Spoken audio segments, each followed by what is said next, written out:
Okay. നമ്മൾ ഇതിനു മുമ്പ് പിറ്റോ ട്യൂബിൻ്റെ ഡെറിവേഷനും അതുപോലെ തന്നെ അതിൻ്റെ ഫൈനൽ ഇക്വേഷനും എങ്ങനെയാണ് വന്നത് എന്ന വീഡിയോ നമ്മൾ ചെയ്തിട്ടുണ്ടായിരുന്നു. സോ നമ്മുടെ തൊട്ട് പുറകിൽ ലാസ്റ്റ് വീഡിയോയിൽ നമ്മൾ ഡിസ്കസ് ചെയ്ത ഇതാണ് velocity at any point V is equal to C V into root of 2gh. Okay, അതിൽ നമുക്ക് ഈ എച്ച് എന്ന് പറയുന്ന വാല്യൂ നമുക്ക് കണ്ടുപിടിക്കാൻ വേണ്ടിയിട്ടാണ് നമ്മൾ എന്ത് ചെയ്യുന്നത്, ഈ ഫ്ലോയിൽ നമ്മൾ പെട്രോൾ ട്യൂബ് കണക്ട് ചെയ്തിരിക്കുന്ന ആ ഒരു ഫ്ലോയിലേക്ക് നമ്മൾ ഒരു യൂട്യൂബ് മാനോമീറ്റർ അല്ലെങ്കിൽ പ്രഷർ മെഷറിംഗ് ആയിട്ടുള്ള ഡിവൈസ് ഒക്കെ നമ്മൾ കണക്ട് ചെയ്തിട്ടാണ് നമ്മൾ ഇതിനെ കണ്ടുപിടിക്കുന്നത്.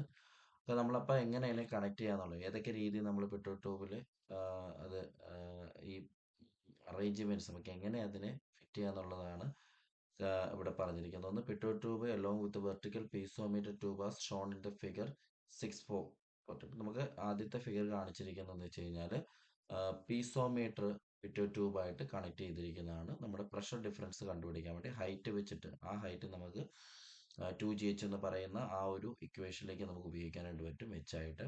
പിന്നെ pitot tube connected with piezometer tube as shown ഇത് സെക്കൻഡ് ഫിഗറിൽ കാണിച്ചിരിക്കുന്ന രീതിയിൽ നമുക്ക് അതിനെ കണക്ട് ചെയ്യാൻ പറ്റും. തേർഡ് ഫിഗറിൽ നമ്മൾ ഒരു വെർട്ടിക്കൽ പീസോമീറ്റർ ട്യൂബ് കണക്റ്റഡ് വിത്ത് ഡിഫറൻഷ്യൽ യൂട്യൂബ് മാനോമീറ്റർ ആയിട്ട് നമ്മൾ അതിനെ കണക്ട് ചെയ്തിരിക്കുകയാണ്. സോ നമുക്ക് ഇവിടുന്ന് എക്സ് കിട്ടും. ആ എക്സിൽ നമ്മൾ നേരത്തെ ചെയ്തിരിക്കുന്ന ഇക്വേഷൻ തന്നെ H=x/(SO-1).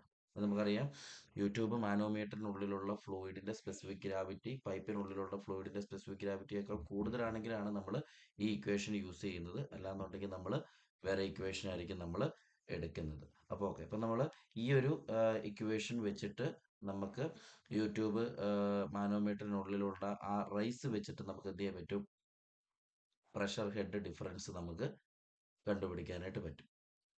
ഓക്കെ, നമ്മളിതിൻ്റെ പ്രോബ്ലം നമുക്ക് എങ്ങനെ ചെയ്യാന്നുള്ളതാണ് നോക്കുക. നമുക്ക് പെട്രോൾ ട്യൂബ് എന്ന് പറഞ്ഞു കഴിഞ്ഞാൽ നമുക്ക് മെജുറി മീറ്ററിനേക്കാളും അതുപോലെ തന്നെ ഒറിഫീസ് മീറ്ററിനേക്കാളും എല്ലാം വളരെ സിമ്പിൾ ആയിട്ടുള്ളതാണ്. കാരണം ഒരു ചെറിയ ഇക്വേഷൻ മാത്രമേ നമ്മൾ യൂസ് ചെയ്യുന്നുള്ളൂ. നമ്മളിവിടുത്തെ പ്രോബ്ലം പറഞ്ഞിരിക്കുന്നതാണ് a petrol static tube placed in the center of a 300 mm pipeline has one orifice pointing upstream and other perpendicular to it. The mean velocity in the pipe is 0.8 of the central velocity. Find the discharge through the pipe if the pressure difference between the two orifices is 60 mm of water. Take the coefficient of Pitot tube as CV is equal to 0.98. നമ്മുടെ ഇവിടെ ക്വസ്റ്റിനിൽ പറഞ്ഞിരിക്കുന്ന ഒരു petrol static tube ഒരു പൈപ്പിന്റെ സെന്ററിലേക്ക് നമ്മൾ connect ചെയ്തിരിക്കുകയാണ്. ആ പൈപ്പിന്റെ diameter petrol static tube 300 mm നമ്മളൊരു 300 mm ആയിട്ടുള്ള ഒരു പൈപ്പിലേക്ക് നമ്മൾ കണക്ട് ചെയ്തിരിക്കുന്നു. അപ്പം അതിൽ ഒറിഫീസ് പോയിന്റിങ് അപ്സ്ട്രീം ആൻഡ് ഡൗൺ സ്ട്രീം perpendicular to it mean velocity അതിനകത്ത് വെലോസിറ്റി നമ്മൾ കണ്ടുപിടിക്കുന്ന മീൻ വെലോസിറ്റി എന്ന് പറഞ്ഞ് വെച്ച് is 0.8 of the central velocity ആണ്. സെൻട്രൽ വെലോസിറ്റിയുടെ 0.8 ആണ് മറ്റേ മീൻ വെലോസിറ്റി എന്ന് പറയുന്നത്. Find the discharge through the pipe if the pressure difference between the two orifice is 60 mm of water. അപ്പോൾ നമ്മൾ എന്താണ് pressure difference between the two orifice നമുക്ക് തന്നിട്ടുണ്ട് 60 mm ഓഫ് വാട്ടർ എന്നാണ് തന്നിരിക്കുന്നത്. Then take the coefficient of pitot tube CV എന്ന് പറഞ്ഞാൽ 0.98 ആണ്. അപ്പോൾ നമുക്ക് തന്നിരിക്കുന്ന ഡേറ്റാസ് നമുക്കറിയാം 300 mm ആണ് പൈപ്പിന്റെ diameter. So from that diameter നമുക്ക് ഏരിയ നമുക്ക് കണ്ടുപിടിക്കാം. ദെൻ ദറ്റ് ഈസ് 300 mm എന്ന് പറയുന്നത് എത്രയായിരിക്കും, 0.3 മീറ്റർ ആയിരിക്കും. അതാണ് നമുക്കിവിടെ പറഞ്ഞിരിക്കുന്നത്. Then next difference of the pressure head. അപ്പം അത് ഡയറക്റ്റ് തന്നിട്ടുണ്ട്. ഡയറക്റ്റ് തരിക എന്ന് പറഞ്ഞു കഴിഞ്ഞാൽ P1 divide by rho G minus P2 divide by rho G എന്ന് പറയുന്ന ടേം ആണ് എച്ച് ആയിട്ട് തന്നിരിക്കുന്നത്. That is 60 mm of water ആണ്. അത് നമ്മൾ മീറ്ററിലോട്ട് കൺവേർട്ട് ചെയ്യുമ്പോൾ 0.6 മീറ്റർ ഓഫ് വാട്ടർ ആണ്. CV ഈസ് ഈക്വൽ ടു 0.98 ആണ്. ഓക്കെ, ദെൻ നമുക്ക് മീൻ വെലോസിറ്റി എന്ന് പറഞ്ഞു കഴിഞ്ഞാൽ സെൻട്രൽ വെലോസിറ്റി 0.8 ആണ്, അല്ലെങ്കിൽ 80% ആണ് സെൻട്രൽ വെലോസിറ്റിയുടെ 80% ആണ് മീൻ വെലോസിറ്റി എന്ന് പറഞ്ഞത്. അപ്പൊ നമ്മൾ കണ്ടുപിടിക്കുന്നത് അല്ലെങ്കിൽ വെലോസിറ്റി ഈസ് ഈക്വൽ ടു നമ്മുടെ പെട്രോൾ ട്യൂബിന്റെ ഇക്വേഷൻ വെച്ചിട്ട് വെലോസിറ്റി കണ്ടുപിടിക്കുന്നത് CV into root of 2gh നമുക്ക് കിട്ടുന്നതെന്ന് വെച്ച് കഴിഞ്ഞാൽ സെൻട്രൽ വെലോസിറ്റി ആണ്. അപ്പൊ ഈ നമ്മൾ കണ്ടുപിടിച്ചിരിക്കുന്ന സെൻട്രൽ വെലോസിറ്റിയുടെ 0.8 അല്ലെങ്കിൽ 80% ആണ് മീൻ വെലോസിറ്റി എന്ന് പറഞ്ഞിട്ടുണ്ട്. അപ്പൊ നമ്മുടെ എല്ലാ ടേമും നമുക്ക് ഡയറക്റ്റ് തന്നിട്ടുണ്ട്. സോ നമുക്ക് വേറെ ഒന്നും നമുക്ക് എക്സ്ട്രാ കണ്ടുപിടിക്കേണ്ട ആവശ്യമില്ല.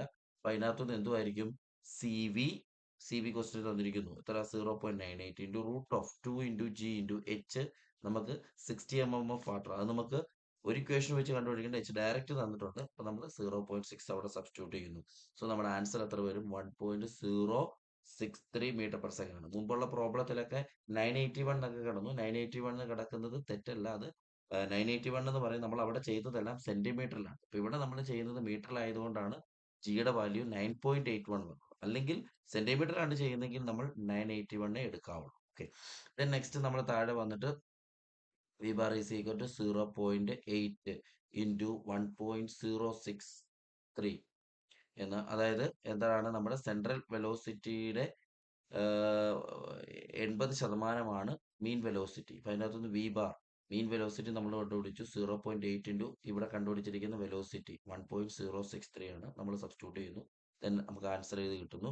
നമുക്ക് ഡിസ്ചാർജ് കണ്ടുപിടിക്കാൻ ഫ്ലോ റേറ്റിന്റെ ഇക്വേഷൻ നമുക്കറിയാം. കണ്ടിന്യൂറ്റി ഇക്വേഷൻ തന്നെയാണ്. ഏരിയ ഇൻറ്റു വെലോസിറ്റി ആണ്. ദെൻ എന്ത് വരും? That is Q is equal to area of pipe into mean velocity. So area of pipe നമുക്ക് പൈപ്പിന്റെ ഡയമീറ്റർ തന്നിട്ടുണ്ട് 0.3 മീറ്റർ ആണ്. അതിൻ്റെ അകത്തുനിന്ന് π/4 d square into V bar ചെയ്ത് കഴിഞ്ഞാൽ π/4 d സ്ക്വയർ എന്ന് പറഞ്ഞു കഴിഞ്ഞാൽ ഈ 0.3യുടെ സ്ക്വയർ ഇൻറ്റു π/4 ഇൻറ്റു 0.8504 ചെയ്ത് കഴിഞ്ഞാൽ നമുക്ക് ഡിസ്ചാർജ് കിട്ടും. സോ ഇതാണ് നമ്മുടെ ഫ്ലോ റേറ്റ് അല്ലെങ്കിൽ ഡിസ്ചാർജ് എന്ന് പറഞ്ഞു കഴിഞ്ഞാൽ. ഇനി നമുക്ക് അടുത്ത വേറൊരു പ്രോബ്ലം തന്നിട്ടുണ്ട്. Find the velocity. പിറ്റർ ട്യൂബിന്റെ വേറൊരു പ്രോബ്ലം ആണ്. വളരെ സിമ്പിൾ ആയിട്ടുള്ള ഒരു പ്രോബ്ലം ആണ്. Find the velocity of the flow of an oil through a pipe when the difference of mercury level in the differential U-tube manometer connected to the two tappings of the pitot tube is 100 mm. Take the coefficient of pitot tube 0.98 and specific gravity of 0.8 ആണ് തന്നിരിക്കുന്നത്. അപ്പൊ നമുക്ക് ഇവിടെ difference of mercury level ക്വസ്റ്റിന് തന്നിരിക്കുകയാണ്. എത്രയാണ്? അതായത് നമ്മൾ connect ചെയ്തിരിക്കുന്ന അവിടെ ഒരു യൂട്യൂബ് മാനോമീറ്റർ ആണ്. യൂട്യൂബ് മാനോമീറ്ററിലെ ലിക്വിഡിന്റെ റൈസ് 100 mm ആണ് തന്നിരിക്കുന്നത്. അതായത് 0.1. നമുക്കറിയാം യൂട്യൂബ് മാനോമീറ്ററിൽ മെർക്കുറി ആണ് ഫ്ലൂയിഡ്. അതിന്റെ സ്പെസിഫിക് ഗ്രാവിറ്റി എന്ന് പറഞ്ഞാൽ എത്രയാണ്? 13.6 ആണ്. അതുപോലെ തന്നെ പൈപ്പിനുള്ളിലൂടെ ഒഴുകുന്ന ഫ്ലൂയിഡ് എന്ന് പറഞ്ഞാൽ ഓയിലാണ്. അതിന്റെ സ്പെസിഫിക് ഗ്രാവിറ്റി 0.8 ആണ്. അപ്പൊ ഏതിനാണ് ഏറ്റവും കൂടുതൽ സ്പെസിഫിക് ഗ്രാവിറ്റി വരുന്നത്? മെർക്കുറിക്കാണ്. അപ്പൊ നമ്മൾ മെർക്കുറിയുടെ സ്പെസിഫിക് ഗ്രാവിറ്റി കൂടുതൽ വന്നുകൊണ്ട് ഇക്വേഷൻ ഇതാണ്. Okay. H is equal to X into S G divided by SO - 1 എന്ന് പറയുന്ന ഇക്വേഷൻ ആണ്. അതിൽ മീറ്ററിലുള്ള അതിന്റെ ഹൈറ്റ് എടുക്കുന്നു. ലിക്വിഡ് റൈസ് ആണ് എക്സ്. ദാറ്റ് ഈസ് 100 mm ആണ് തന്നിരിക്കുന്നത്. മീറ്ററിലോട്ട് കൺവേർട്ട് ചെയ്യുമ്പോൾ 0.1 മീറ്റർ ആകും. 0.1 into 13.6 divide by 0.8 minus 1. So the answer നമുക്ക് കിട്ടിയത് 1.6 മീറ്റർ ഓഫ് ഓയിൽ ആണ് എച്ച് എന്ന് പറയുന്ന വാല്യൂ. സോ ഈ എച്ച് എന്ന് പറയുന്ന value velocity of the flow കണ്ടുപിടിക്കാൻ ഡയറക്റ്റ് നമ്മുടെ പിറ്റർ ട്യൂബിൽ നിന്ന് കിട്ടിയ വെലോസിറ്റിയുടെ ഇക്വേഷനോട് സബ്സ്റ്റിറ്റ്യൂട്ട് ചെയ്താൽ മതി. അതായത് CV into root of 2GH എന്ന് പറയുന്ന ഇക്വേഷനിലോട്ട് കൊടുത്താൽ മതി. That is 0.98 into root of 2 into 9.81 into 1.6. That is answer എന്ന് പറഞ്ഞു കഴിഞ്ഞാൽ 5.4 മീറ്റർ 5.49 മീറ്റർ പെർ സെക്കൻഡ് ആണ് അവിടുത്തെ വെലോസിറ്റി ഓഫ് ഫ്ലോ എന്ന് പറയുന്നത്. ഓക്കെ. അപ്പോൾ ഈ പ്രോബ്ലം നല്ലതുപോലെ പഠിക്കുക. Thank you.